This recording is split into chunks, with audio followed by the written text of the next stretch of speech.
Вот и все. Этот бабай повелевает горем и счастьем.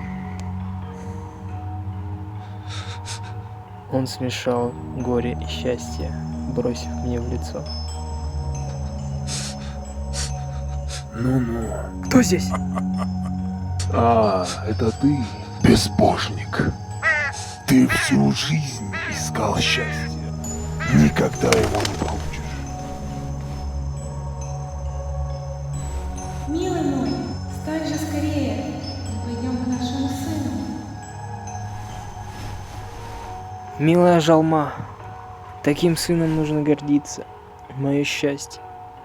Никто не смог его похитить. Спи, отец. Мы сделаем все как надо. Спи.